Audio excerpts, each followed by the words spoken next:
Since this is my first video, I want to do a quick introduction. I'm Bobby. I'm one half of the two-man team that is Dangerous When Wet. I will be doing a lot of chemistry type stuff. I do a little bit of metalworking, just kind of all over the place. I'm currently in college for chemistry, so I'll kind of cover the chemistry side of things. Nathan is the other half, and he'll do his own introduction, so you can kind of hear him out there. We'll be kind of doing our own separate videos for the most part, because we live in two different parts of the state. We go to different colleges, but we were friends in high school, so that's kind of how this is going to be set up. So we'll get to it now. Right here I have a solution of ferric chloride that I've been trying to dissolve a little bit of copper into. It's kind of a puke green right now. That's because I mixed it up. I don't know if you can see that in the video, but that's basically just suspended ferric hydroxide or some other iron thing with the copper. So ferric chloride, it is a really pretty black crystal. If you can get it really pure, it actually forms a very pretty green crystal, but that's kind of hard to do. I just bought a pound of it on eBay, but it's an etchant for PCB boards, and a lot of blacksmiths will use it to etch their Damascus type stuff, things like that. It essentially creates hydrogen chloride or hydrochloric acid or muriatic acid in solution, and creates iron oxide or iron hydroxide or something along those lines as well. And because it forms hydrochloric acid in solution, you can actually dissolve other metals in it because it's corrosive. So that's kind of what happens when you pour acid on a metal and it starts to rust. It will actually kind of start to dissolve the metal. So I've been soaking this copper in here for a couple days now, and that's why it's puke green instead of being just brown, because the iron hydroxide forms a brown solution. So I'm going to decant this into this very clean jar. And it's cloudy because I mixed it up just a second ago. That'll kind of settle out.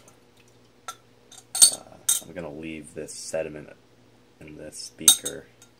That's just the iron that's left over that isn't suspended in. And like I said, that'll settle out.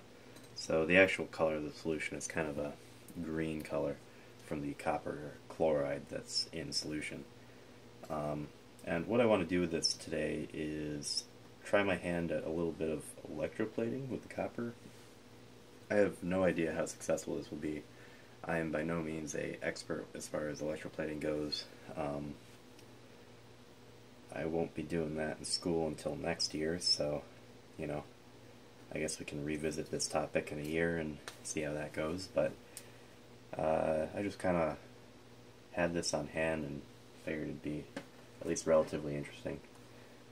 As far as my videos go, I'm gonna make mistakes. I intend to.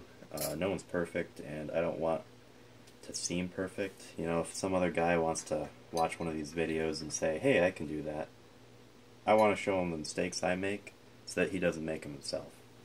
I'm actually going to put this on the other electrode. So, as my power supply, I have this shitty little thing that is left over from my early childhood years of doing model trains. And for my electrodes, I have just a iron nail of some sort. I scuffed it up on a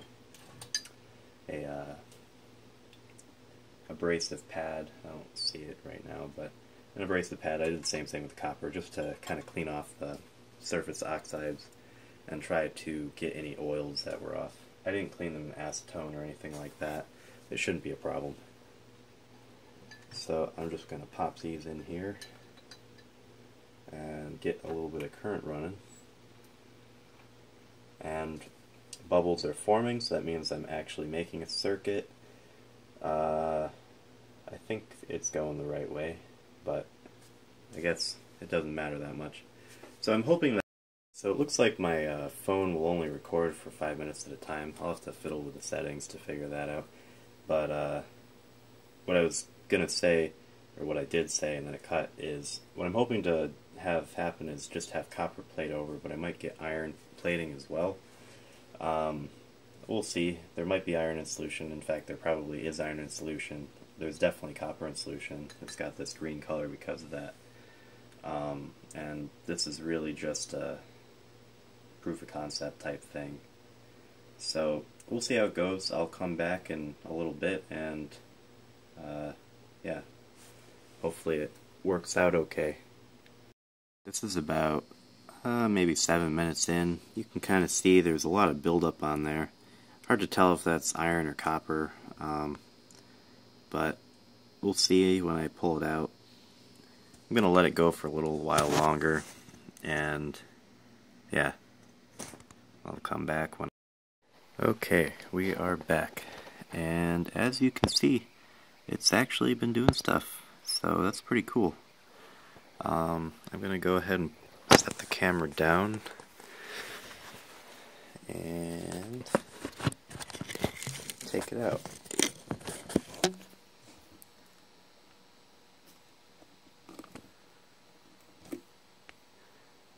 Okay, so we'll just turn this off. I had this flask with water on top because this thing gets really hot. Like I said, it's pretty crappy, so I just kind of don't want it to die. So it looks like the copper didn't really adhere to the nail, but it definitely was doing stuff. Let's rinse this off. Now, as you can see, I'm not really wearing gloves. I probably should be, but it's probably not that much of a problem. This is just some sort of iron or copper compound.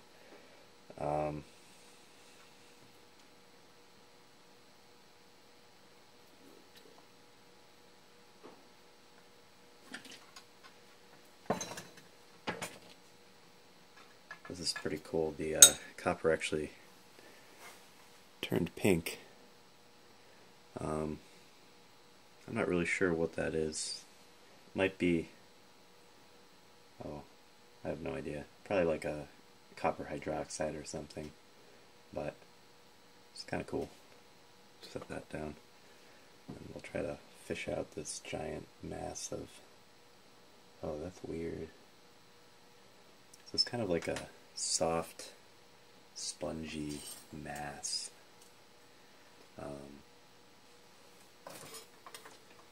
Get this plate, get this out of the way.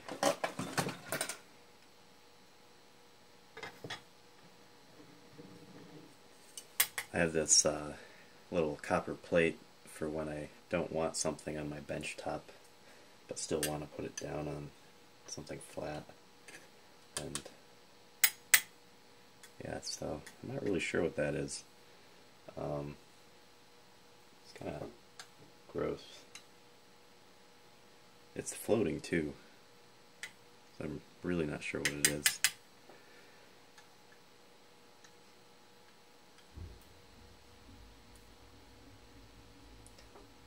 But it's goopy. The liquid solution here is actually pretty warm now too. That happens. I mean, you're pushing current through the water, so it's kind of gonna be inefficient and produce heat as well, because the water acts like a giant resistor and resists the current. So there's a ton of sediment on there. I don't really know if you can see that when I mix it up, but there's a bunch of stuff. I'll let this settle down again and pour it off and figure out what it is later. Let it dry out. And we'll do the same with this, let this dry out. And yeah, I'll probably do it in a later video just to kind of spread things out a bit. But you know, for proof of concept, I did get something to happen. We'll see what this actually is. I'll probably try to in some way go about isolating it into an actual metallic form, and we'll figure out what it is from there. Whether it's copper or iron. It shouldn't be anything else other than those two. It might be a combination of the two as well, so we'll see. Alright, thanks for watching.